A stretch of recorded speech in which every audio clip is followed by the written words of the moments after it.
성경교회가 우리 최선을 다해서 예배를 잘 인도해 주셔서 감사합니다. 숫자를 말하면 시험 들까봐 그래서 제가 오늘 앞에 이렇게 딱 서보고 회개를 했어요. 오늘은 추워서 성도님들이 많이 안 오실지도 모른다, 믿음 없는 생각을 했었는데 저의 믿음 없음을 깨우쳐 주셔서 대단히 감사합니다. 오늘 참여한 모든 분들에게 하나님의 넉넉한 은혜와 또 풍성한 능력이 함께하게 되어지기를 주의 이름으로 축복합니다. 그리스도인이라는 게 뭘까 하는 생각을 하면서 정리를 해보면 예수님의 이름으로 기도하는 사람들, 그걸 그리스도인이라고 그러죠. 그러니까 부처에게 절하는 사람들은 불교인이라고 얘기하고요. 알라신에게 비는 사람은 뭐라 그러죠? 갑자기 요즘 이렇게 생각이 가끔 정지가 돼서 있습니다. 저건. 그리스도인은 예수 그리스도를 통해서 기도하는 사람들이죠. 그죠?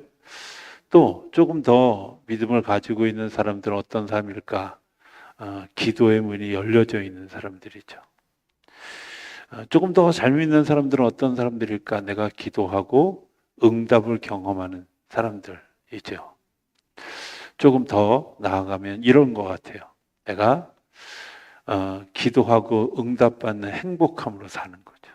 그래서 그냥 기도할 때면 주님이 늘 응답해 주실 것이다, 이런 믿음을 가지고 하나님 앞에 기도하게 되고, 그냥 자리에 앉아서 주여, 그러면 잘했어, 애썼어 하고 말씀해 주시는 음성들이 들려지는 그런 그 기쁨이 있을 때, 예수 믿는 게 이런 거구나 하는 것들을 느끼게 된다고 생각합니다.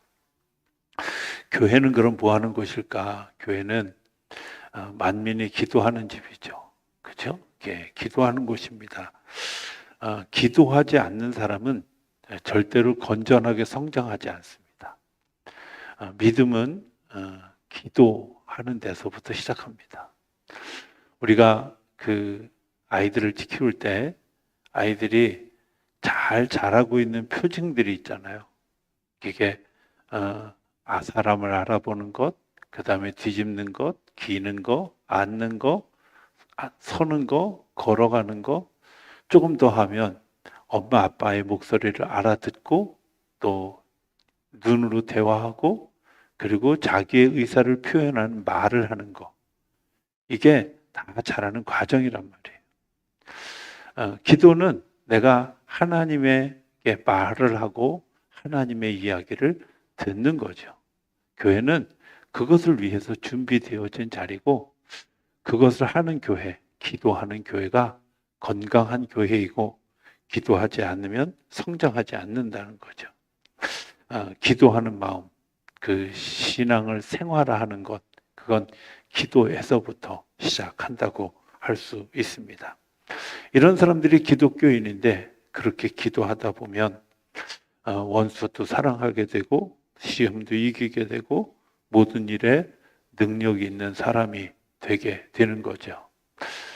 지난 송구영신 예배 때 하도 지금 제가 3일 걸러 설교를 하다 보니까 내가 어디서 설교를 했는지, 또 준비하다 보니까 이게 이것과 이것과를 같이 준비하다 보니까 중첩돼서 어디가 어딘지 막 분간하게 제가 잘 이렇게 섞여가지고 못 외우는데, 지난 송구영신 예배 때 제가 주께서라는 이야기를 드렸던 것들을 기억합니다.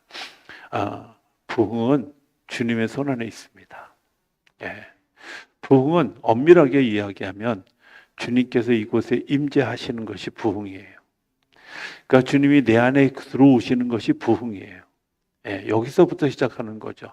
부흥을 사람들이 막 손뼉치고 박수치고 막 애를 쓰고 되어져서 부흥에 되어지는 게 아니라, 내 마음속에 그리스도가 채워지면, 내 마음속에, 내 심령 속에 주님이 오시면, 나와 사람들의 관계 속에 주님이 오시면, 교회 안에, 속회 안에, 교회 안에 주님께서 계시면 거기는 당연히 부흥이 일어날 수밖에 없지요. 왜? 교회는 기도하는 집이고 그 기도를 통해서 교회가 우리가 당연히 생각하면 사람들이 뭘 열심히 하고 몸부림치면 교회가 부흥할 수 있다.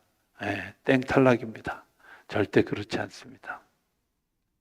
제가 가끔 사석에서 그런 이야기를 이렇게 드리는 경우가 있는데요. 제가 교육전사 때 이렇게 아동부 혹은 청소년부, 청년부 이렇게 맡겨놓으면 잘 부흥을 해요.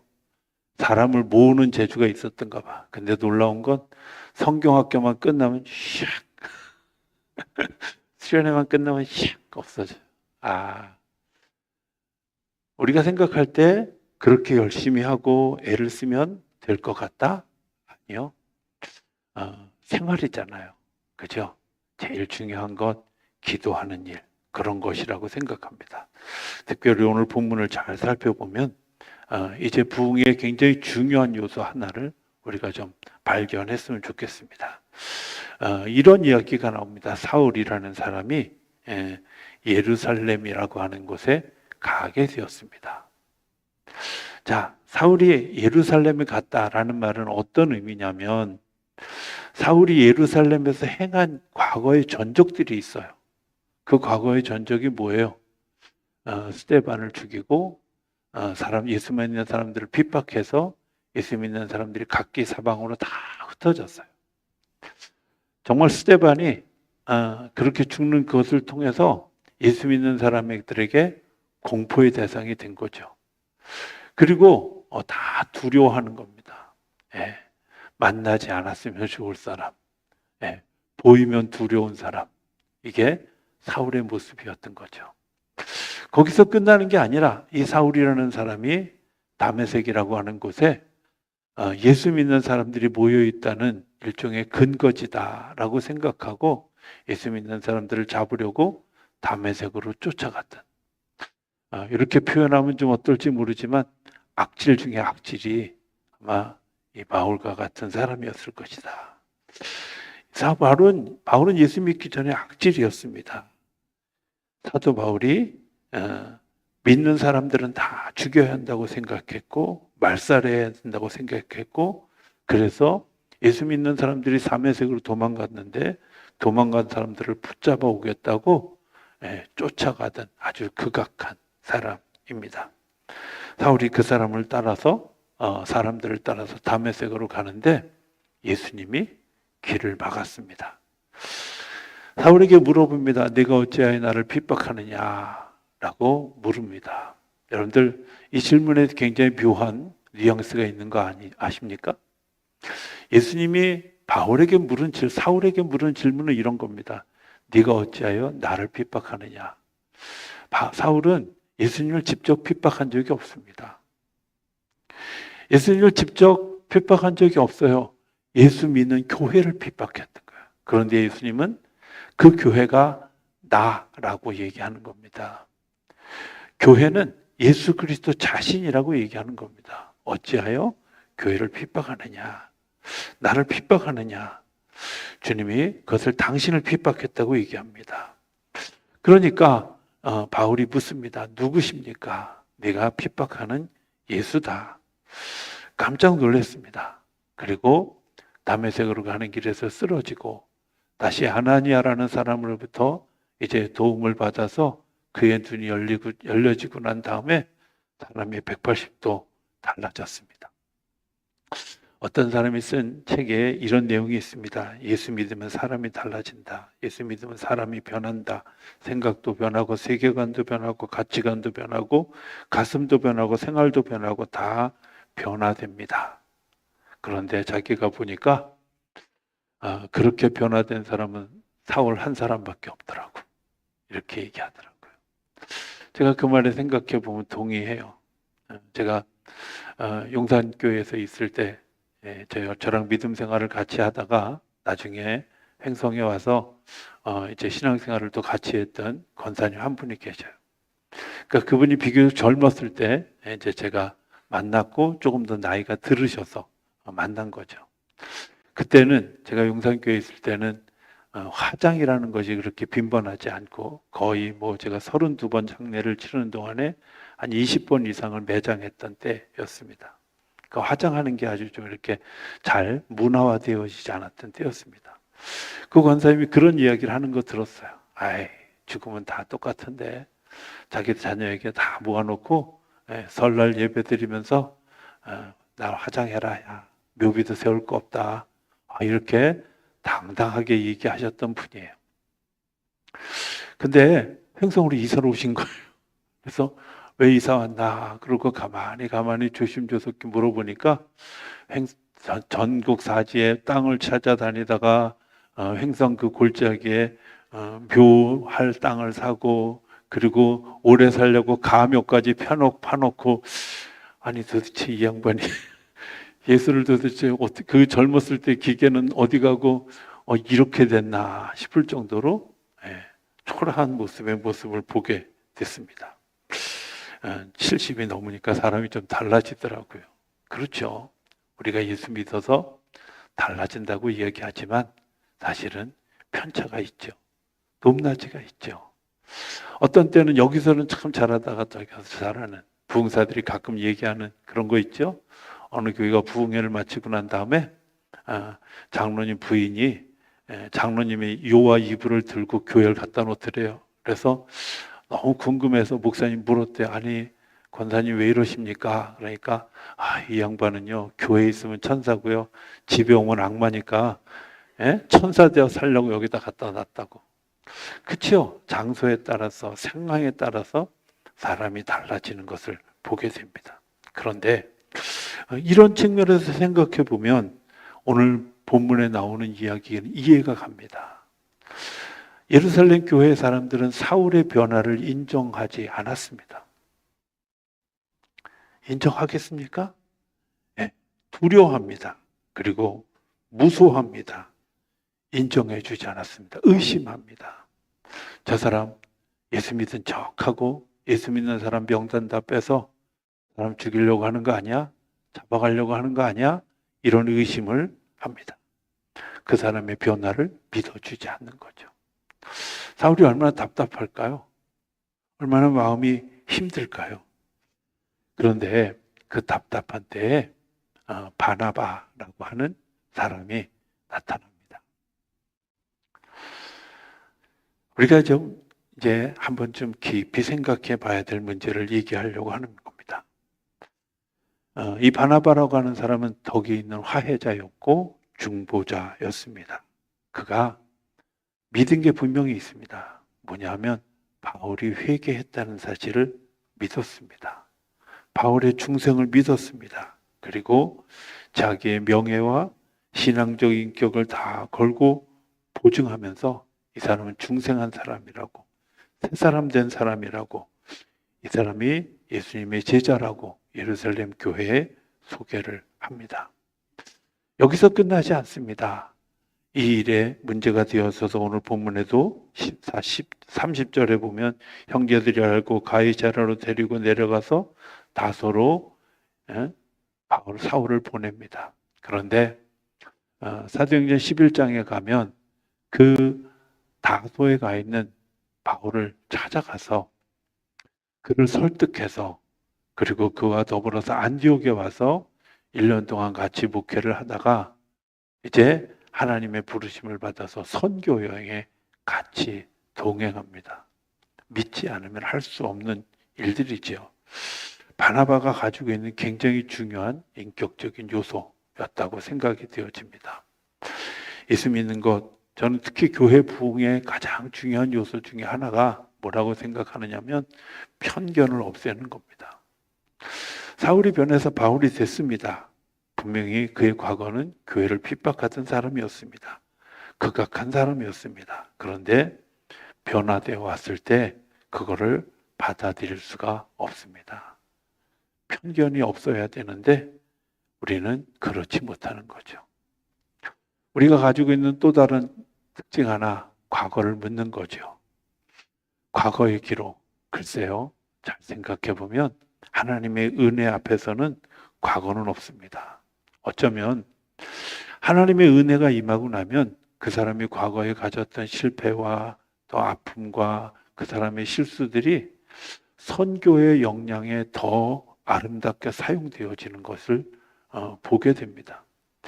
사도 바울이 가졌던 어떤 그런 열심, 그가 나중에 이렇게 표현합니다. 내 열심으로 내가 사람들을 핍박했는데 이제 하나님의 열심으로 내가 하는. 열심은 변하지 않았습니다. 주체만 바뀐 것뿐입니다. 생각해 보면 내가 가지고 있는 어떤 기질적인 그런 일들, 내가 약점이라고 생각하고 나를 넘어지게 했던 일인데 어떻게 생각하면 그 일이 주님의 손에 붙들리면 그게 강점이 되어지고 그게 새롭게 되어지는 것을 보게 됩니다. 바나바가 이제 사울의 이야기를 다시 한번 예루살렘 교회에 이야기를 합니다. 다메섹에서 예수님을 만났던 이야기를 합니다. 그리고 그것에 대해서 구체적으로 이들에게 설명합니다. 왜냐? 바나바는 그 사실을 믿었기 때문입니다. 그리스도의 역사를 믿었고 그리스도의 계시를 믿었고 변화된 인격을 믿었습니다. 왜요? 그리스도의 사람이기 때문입니다. 그리스도께서 하시는 일이기 때문입니다. 하나님의 역사입니다. 바나바는 이 사실을 믿었습니다. 변화된 인격을 믿었다는 거죠. 요즘 가끔 이런 생각을 하게 됩니다. 정치인 하기 되게 어렵겠다 이런 생각을 하는데 제가 뉴스를 요즘 잘 안 봅니다. 예, 잘 안 보는 이유는 굳이 말하지 않아도 알 거라고 생각합니다. 어쨌든 편을 안 보는데 오늘 아침인가는 아침에 뉴스를 잠깐 보는데 어젯밤이군요. 뉴스를 보는데 어떤 장관에 지명된 분이 갑질을 하고 욕을 했다고 얘기를. 글쎄요, 그게 10년도 더 된 얘기를 굳이 끄집어내서 그래야 될까? 그 사람이 그동안 변했을지도 모르잖아요. 회개했을지도 모르잖아요. 너무 과거의 일들을 자꾸 끄집어내서 그것을 가지고 너는 이래서 안 돼, 너는 이래서 힘들어, 이런 이야기들을 하는 것 생각해 보면 과거의 그것이 오늘 현재가 아니라는 것을 어쩌면 과거가 더 잘못했기 때문에 지금 더 잘할 수도 있고 과거 잘못되었기 때문에 이 사람이 더 진실하게 할 수 있을지도 모르는 거잖아요. 우리는 가끔 그런 것에 매여 있는 때가 많이 있습니다.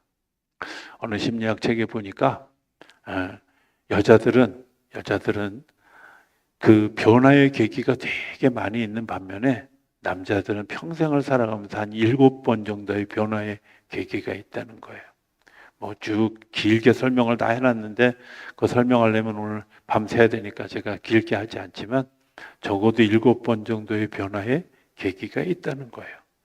여러분들 그 중에 하나가 사울의 변화입니다. 중생을 믿는 겁니다.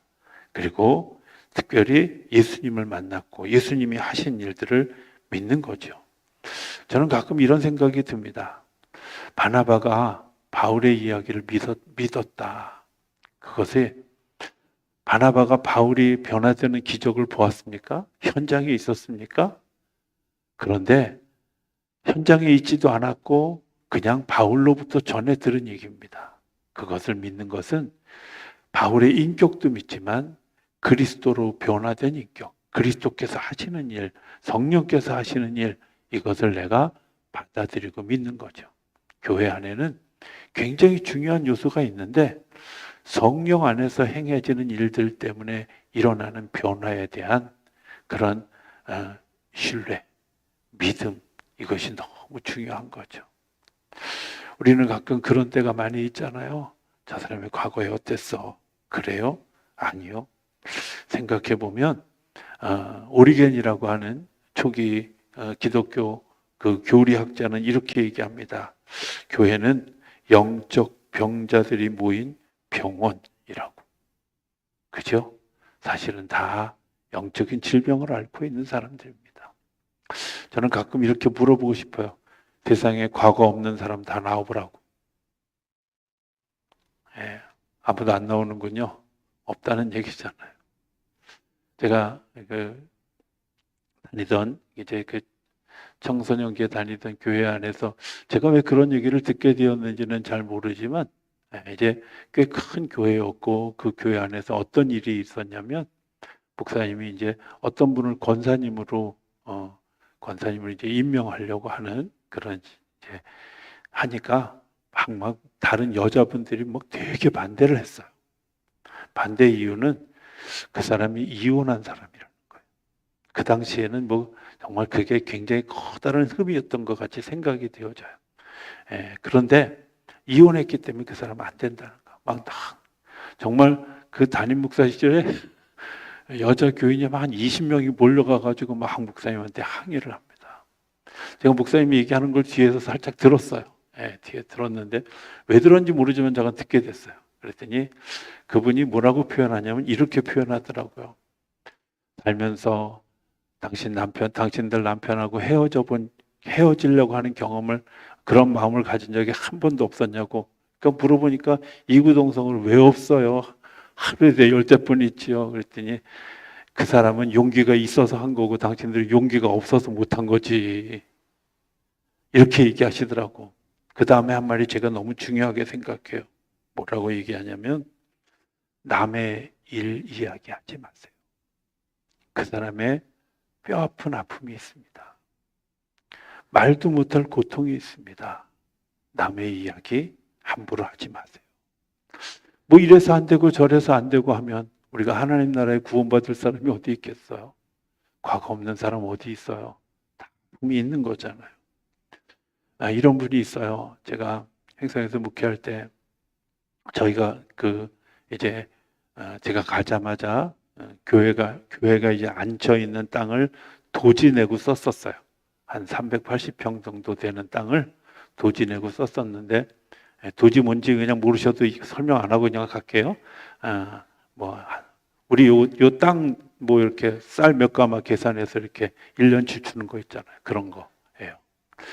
근데 이제 그분이 급하게 돼서 교회에 이제 땅을 팔게 됐어요.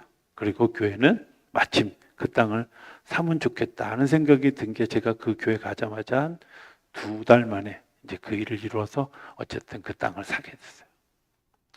사게 됐는데 이분이 정말 다급한 상황이 생겨서 그 땅을 판 거야. 그러니까 억울한 거죠. 억울한데 이분의 주특기가 뭐냐면 주님 모시는 거예요.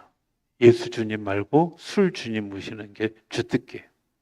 한번 마시면 막 정말 이렇게 아주 막 거의 고주망태가 될 정도로 오셔요.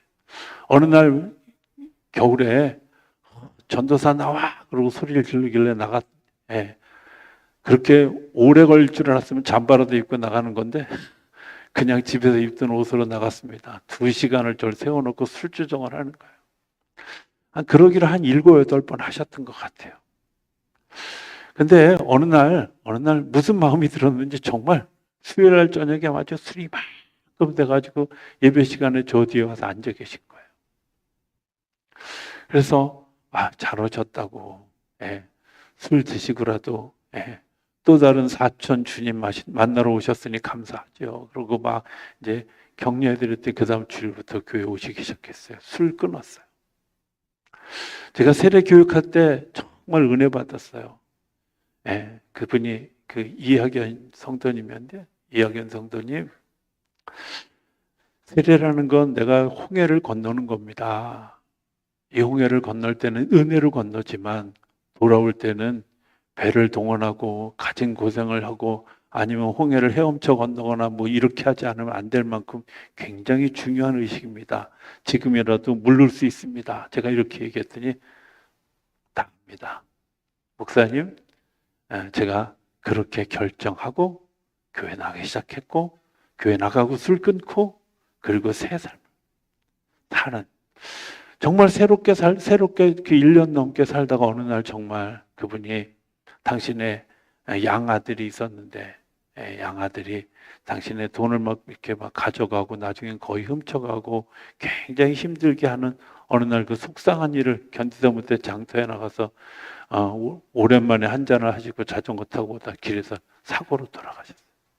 근데 그가 그 이후에 회심 이후에 살았던 삶의 모습이 너무 아름다운 거예요. 너무 귀한 거예요. 이런 거구나. 예수 믿는다는 게 이런 거구나. 그 사람이 알코올 중독자라고 마을 사람들이 다 수근거렸어도 그 사람은 분명한 자기 고백이 있고 자기의 신앙의 고백을 가지고 살았던 것을 보게 됩니다. 많은 사람들이 이렇게 얘기합니다. 깨끗해야 됩니다. 정결해야 됩니다. 사회적으로 성공하고 흠이 없는 사람들. 글쎄요, 그렇게 자신하는 사람들 저는 바리새 교인 같다고 생각해요. 왜? 늘 그렇게 살기 어렵거든요. 우리가 기도하면서 한 걸음 한 걸음을 나아가는 거지 완벽한 사람 없습니다. 그리고 그것 때문에 내가 하나님 앞에 늘 나는 겸손할 수밖에 없는 거죠. 제가 목회하면서 그런 목회 초년기에 그런 설교 되게 많이 했습니다. 여러분들 이렇게 믿으시면 천국 못 갑니다. 근데 제가 어느 날 회개해 보니까 이런 마음이 들더라고요. 야, 너는 그렇게 설교하면서 너는 천국 가겠냐? 그렇죠. 높낮이가 늘 있는 겁니다. 어려움이 있는 겁니다. 그게 성도들에게 정말 오히려 깊은 실망, 깊은 좌절을 안겨줄 수 있겠다 하는 마음이 들었어요. 하나님은 그런 분이 아닌 거죠. 너 예수 잘 믿지 않으면 지옥 갈 거야 이렇게 협박하지 않으셔요. 예수님이 땅떨어지에 떨어져 죽을 것 같은 양들을 찾아다니면서 그들을 구원하기 위해서 애를 쓰고요. 찾아다니고 목청껏 부르고 다니고 기다려주시고 하는 분인데 그분이 그렇게 협박하지 않으신다는 거예요. 탕자가 돌아오는 순간 아들이 되는 겁니다. 중생하는 거 이런 겁니다. 내가 돌아왔을 때 아들이 되는 거죠. 내가 돌이켜 섰을 때 아들이 되는 겁니다. 하나님이 인정해 주시는 겁니다. 그렇다면 다른 사람도 중생했다는 사실을 믿어야 돼요. 김익두 목사님이라고 있습니다. 신천장의 두목 깡패 두목이었던 분. 어느 날 선교사님 통해서 예수를 믿게 됐습니다. 그리고 그 깡패짓 하던 그 신천장에서 예수 천당, 불신 지옥을 외치고 다닙니다. 사람들이 얼마나 무섭겠습니까? 아니 엊그저까지 사람들 때리고 돈 뺏고 나쁜 짓 하던 사람이 갑자기 예수 믿고 나서 그 예수 믿은 거 막 뜨거워져 가지고 예수 천당 얘기하는데 아무도 믿어지지 않는 거잖아요. 그러니까 어떤 아주머니가 한번 진짜 예수 믿는 건지 아닌지 확인해 보려고 설거지한 물을 이렇게 딱 들어다가 기믹도 못 되는 거예요. 자, 뭐라 그랬을까요? 굉장히 유명한 말입니다. 내가 변했으니 네가 살지 내가 중생하지 않았다면 넌 오늘 죽었어. 그죠? 여러분들 내가 죽었으니까 당신이 사는 겁니다. 내가 중생했기 때문에 당신이 사는 겁니다. 김익두 목사님 이런 유의 그런 이야기들이 되게 많이 있죠. 그래요. 내가 예수 믿었기 때문에 당신이 사는 겁니다. 우리 예수 믿었기 때문에 예루살렘 사람들이 사는 거죠. 여러분들이 이게 바로 교회입니다. 교회는 중생한 사람들이 모이는 것이죠. 예루살렘 교회가 부흥했다고 오늘 31절은 얘기합니다. 되게 재밌죠. 그리하여라고 하는 말합니다. 그리하여. 여러분들 핍박이 지금 계속되어지고 그리고 사람들 간에 사울이라는 사람 통해서 분쟁이 일어나는 것 같은데 그 뒤에 그리하여? 왜요? 여러분들 이 분쟁이 일어나는 그 속에 무엇이 있냐면 그 사람을 이해하고 알려고 하고 때로는 반대하고 하는 그 모든 일 가운데 내 마음의 선상에 한 걸음 더 주님에게로 나아간다는 거예요. 반대하는 사람 반대한 것 때문에 내가 잘못하는 건 아닐까? 찬성하는 사람들 때문에 하나님께서 주시는 또 다른 감동을 받고 은혜를 받고 새로워지는 일들을 경험하게 되어지는데 그렇게 되어졌을 때 이렇게 얘기합니다. 온 유대와 갈릴리와 사마리아 교회가 평안하여 든든히 서가고. 자주 얘기합니다. 평안하다는 것은 어떤 거냐면 소용돌이가 치고 문제가 막 일어났을 때 내 마음이 요동하지 않는 게 편안합니다. 편안한 것은 그냥 앉으면 눕고 싶고 누우면 눈 감고 싶고 눈 감으면 내일 아침까지 그냥 자고 싶은 게 그게 편안한 거고요. 평안한 건 소용돌이 치고 비바람이 몰아치고 막 바깥에서 막 그 이 지붕에 이 시멘트가 막 덜렁덜렁 거리는 그 폭풍 속에서도 내 마음은 평안한 것, 그게 평안한 겁니다. 소용돌이가 있습니다. 없지 않습니다. 그런 일들이 우리 안에 있습니다. 그런데 중요한 것은 그 가운데서 우리가 평안하여질 때 든든히 서가, 그 평안은 하나님이 우리에게 주시는 선물입니다. 이 평안함이 우리 가운데 있을 때 이런 일이 일어납니다. 주를 경외함과 성령의 위로로. 주를 경외하는 일과 성령의 위로가 우리 안에 일어나는 거죠. 사람이 주시는 위로가 아니라 하나님이 주시는 위로. 내가 그래서 주님이 나를 구원하신 것을 알기 때문에 나도 이웃이 구원받은 사실을, 그곳에 있는 하나님의 형상을 보는 거죠. 이런 일들이 진행되어질 때 어떤 일이 일어나요? 진행하여 수가 많아지더라. 예수 믿는 사람의 숫자가 많아지는 거예요.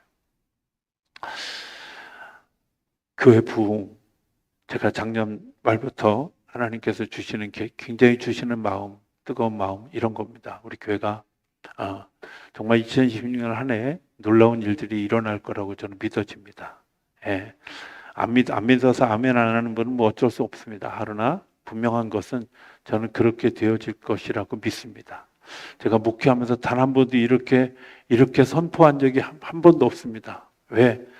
제가 믿음이 없었기도 했지만 어찌됐든 하나님이 그런 영감을 주시지 않았던, 어쩌면 주셨는데 제가 거부했을지도 모릅니다. 저는 못합니다. 막 이랬을지도 모릅니다.